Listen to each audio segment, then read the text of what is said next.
कृष्ण गोकुल में नंद बाबा के यहाँ पालनी में झूल रहे हैं। आज महाराज कंस को बड़ी चिंता हुई है। कौन सी चिंता? कि मेरे काल का अवतार इस पृथ्वी पर हो गया है, क्योंकि आकाशवाणी ने बताया था कि देवकी का जो 8वां बालक होगा उसके द्वारा तुम्हारी मृत्यु होगी। तो महाराज कंस ने देखा कि भगवान का अवतार हो गया, मेरी जिंदगी का एक एक समय कम पड़ रहा है और इसी तरह सबके जीवन का समय घट रहा है। महाराज कंस उपाय करता है कि वो कृष्ण कैसे मारा जाएगा। वो राक्षस है, उसकी ज्ञान नहीं है, तमाम प्रकार के अत्याचार करके क्रोध करके ज्ञान को नष्ट कर दिया है।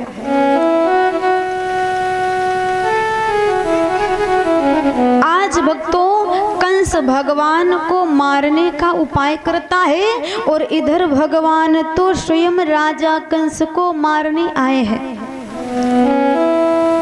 उस राक्षस को पता है कि मेरी मृत्यु किसके द्वारा होगी? कन्हैया के द्वारा, लेकिन फिर भी अत्याचार करता है।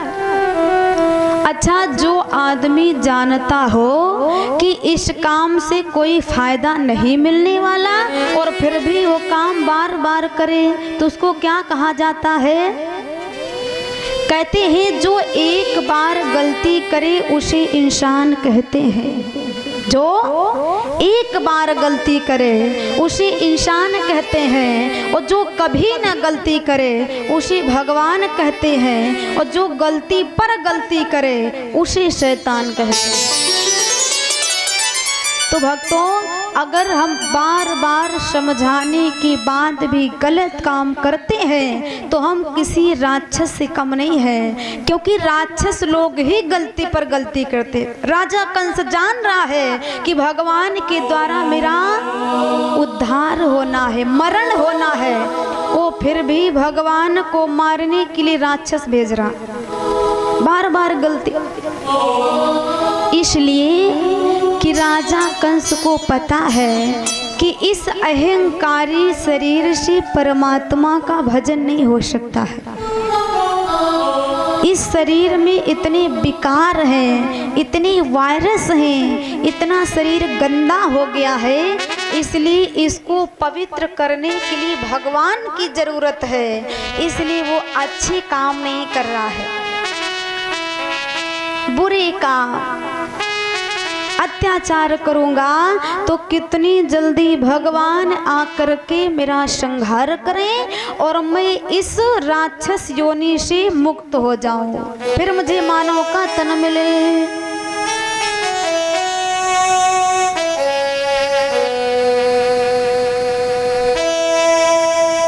महाराज कंस पहुंच गया। उसकी एक सुंदर बहन है जिसका नाम है पूतना। यहाँ तो किसी का नाम नहीं पूतना, कंस की बहन का नाम है पूतना। आज कंस पहुंच जाता है पूतना के पास में और कहा, बहना तुमको एक काम करना है।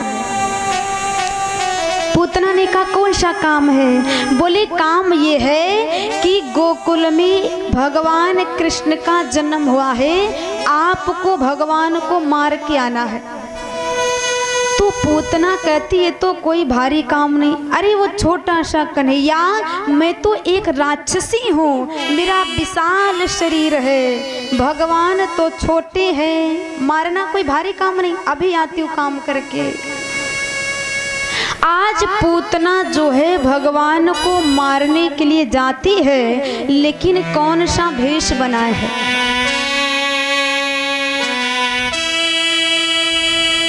पूतना कहती है, अगर मैं इस राक्षसी में भेष में जाऊंगी तो मैया यशोदा कन्हैया को देंगी नहीं, इसलिए मैं सुंदर नारी का भेष बनाऊं तो यशोदा मैया कहेंगी कि ये दर्शन करने आई कन्हैया के, तभी देंगे।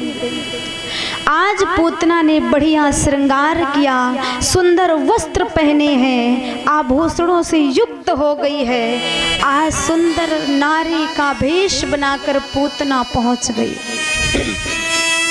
कहाँ पहुंची? बनापार में। गोकुल में मैया यशोदा के आंगन में प्रवेश किया तो इतना सुंदर रूप बनाए है, रूप इतना सुंदर है कि देवता भी मोहित हो जाते थे, इतना बढ़िया रूप है पूतना का। पूतना पहुंची तो जितनी ग्राम की माताएं हैं कहती हैं लल्ले की बुआ जी आई हैं। यशोदा के पास में पहुंच गई। अरे यशोदा, तुम्हारे बड़े भाग्य हैं। क्यों? जो आज तुम्हारे आंगन में स्वयं कृष्ण का अवतार हुआ है। ये तो भगवान की बड़ी कृपा है। क्यों? क्योंकि जो अनन्य भक्त होते हैं उनके दरवाजे स्वयं प्रभु पहुंच जाते हैं। भगवान की कृपा सब पर नहीं होती। ये तुलसीदास ने लिखा है कि यह गुण साधन से नहीं होई, हरि की कृपा पाव कोई कोई। यह गुण साधन से नहीं होई, हरि की कृपा पाए कोई कोई। यहाँ गुण साधन से नहीं होई, तुम्हारी कृपा पाव कोई कोई। यह गुण साधन से नहीं होई, हरि की कृपा पाए कोई कोई। राम है केवल प्रेम प्यारा, जानी ले जो जान निहारा। राम ही केवल प्रेम प्यारा, जानी ले ही सो जान निहारा।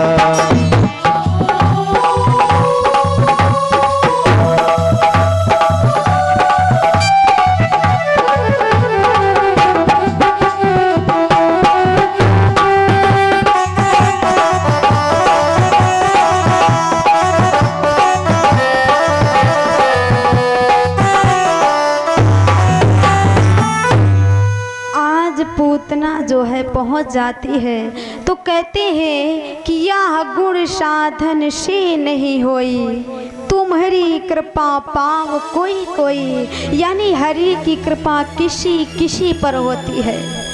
आज यशोदा मैया के ऊपर भगवान की कृपा हुई तो भगवान स्वयं आ गए हैं। जैसे भगवान शिवरी के आश्रम पहुंचे। शिवरी एक नीच जाति में पैदा हुई और हम लोग जाति पात का बड़ा भेद करते, पानी नहीं पीएंगे किसी क्या।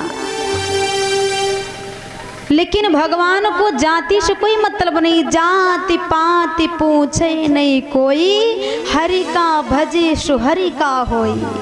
भगवान कहते चाहे जिस जाति का हो, केवल मेरा भजन करता हो तो वो हमारा है, वो मेरा भक्त है, उस पर मैं उतनी कृपा करूंगा। क्यों? क्योंकि भगवान जब शिवरी के यहाँ पहुंचे तो शिवरी की जूठे बेर खाए। सभी लोग जानते हैं ना जूठे बेर, और हम लोग तो जूठे क्या, किसी के घर की जो है पानी भी नहीं पिएंगे, किसी घर में पैर भी नहीं रखेंगे। हम जाति पाति का बड़ा भेद करते हैं, लेकिन भगवान को कोई भेद नहीं।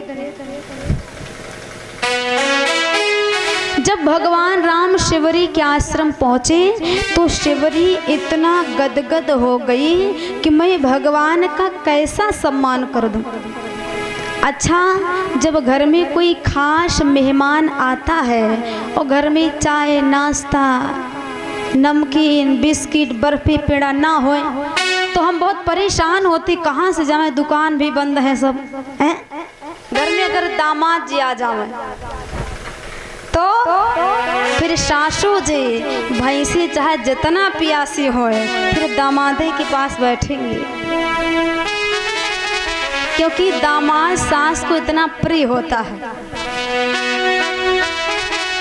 आज भक्तों राम पहुंच गए तो शिवरी इतना गदगद हो गई कि मेरे आश्रम राम कैसे आ गए हैं, क्योंकि मैं तो एकदम नीच जाति की हूँ, मेरे हाथ का कोई जल भी नहीं पीता, कोई संत मुझे देखते नहीं, मेरा रूप नहीं अच्छा है, लेकिन मेरे तो राम आ गए हैं, ऐसा क्या है। अब मैं भगवान को कैसा सम्मान दूं, कैसा सत्कार करूं।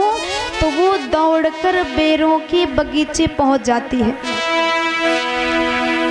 बेरों की बगीचे में पहुंचकर बेर तोड़ती है, खाकर देखती है किस पेड़ के बेर मीठे हैं और किस पेड़ के बेर खट्टे हैं। शिवरी ने भगवान को जूठे बेर करके नहीं खिलाया, उसने केवल खा करके देखा है, कहीं ऐसा ना हो जाए कि खट्टे बेर मेरे राम के मुंह में चले जाएं, मेरे राम की जिह्वा खट्टी हो जाए, अपवित्र हो जाए, भगवान रुष्ट हो जाए। इसलिए वो खाकर देखती है कि मेरे राम के मुख में जो बेर पड़े वो मीठे पड़े। आज भक्तों इतना प्रेम देख करके भगवान ने जूठे बेर खाए। भगवान प्रेम के वश में है, प्रेम के वश में है। आज भगवान ने उसका प्रेम देखा कि हमारे प्रति इतना लगाव है, तो जूठे बेर भगवान खाते जा रहे हैं। और वही बेर लक्ष्मण को शिवरी देती है तो लक्ष्मण पीछे फेंक रहे हैं। अरे प्रभु राम पागल हो गए हैं। ये एक नीच जाति में जिसके हाथों का कोई भोजन नहीं करता, जिसके हाथों का कोई दान नहीं लेता है, जिसका स्वरूप कुरूप में है, अरे ऐसी नारी के हाथों का खाना इस शोभा नहीं देता है। लक्ष्मण पीछे फेंक रहे हैं, लेकिन राम बड़े मगन होके खा रहे हैं। लक्ष्मण बोले हम नहीं खाएंगे, तुम खाओ, तुम ही नरक में जाओ। है? भगवान बोले मैं ब्रह्म हूँ, और लक्ष्मण ब्रह्म नहीं है, लक्ष्मण हम सबकी तरह जीव है, और जीव के अंदर अनेकों प्रकार का भेद होता है, जैसे हम सबके अंदर भेद है, लेकिन ब्रह्म के अंदर कोई भेद नहीं होता, क्योंकि भगवान कि तो हम सभी बालक हैं, चाहे वो राक्षस हो, चाहे देवता हो, चाहे ऋषि मुनि जीव जंतु मनुष्य कोई हो, सब परमात्मा के पुत्र हैं। तो भगवान बोले हम बच्चों में क्यों भेद करें, हम बच्चों का जूठा नहीं खाएंगे तो फिर किसका खाएंगे। और कहते हैं जूठा खाने से प्रेम बढ़ता है, जूठा खाने से प्रेम बढ़ता है। जैसे एक गांव में हम कथा कहने गए तो एक दीदी जी की नई नई शादी हुई थी, तो दीदी जी ने कहा कि हमारी पति देव में बड़ी कम पटरी खाती है। तो किसी ने बता दिया कि तुम जो है थाली में भोजन परोसा करो और थोड़ा सा भोजन जो है पति को खिलाया करो, और जो भोजन बचा करे वो तुम खा लिया करो, क्योंकि जूठा भोजन खाने से फिर मित्रता बढ़ जाएगी। जैसे भगवान ने जूठे बेर खाए तो शबरी से प्रेम हो गया है, जूठे बेर खाए तभी तू है। तो वो दीदी जी कहती है कि हम पति की थाली में ज़्यादा भोजन परोसते हैं ताकि जितना भूख होगी उतना खाएंगे, और जब भूख नहीं होगी तो खुद ही रख देंगे, हम खा लेंगे। तो बोली लेकिन पति ऐसे हैं कि जितना भोजन खाते हैं और जो थाली में बस्ता खरेही में डाल देते, जितना बस्ता है वो चरही में फेंक आते हैं, लेकिन हमको नहीं देते। यानी वो प्रेम बढ़ाना नहीं चाह रहे। तो ऐसे ऐसे पति भी हैं। वो बेचारी कहती 1 महीना ये किया लेकिन एको दिन का भोजन थाली में नहीं बचा।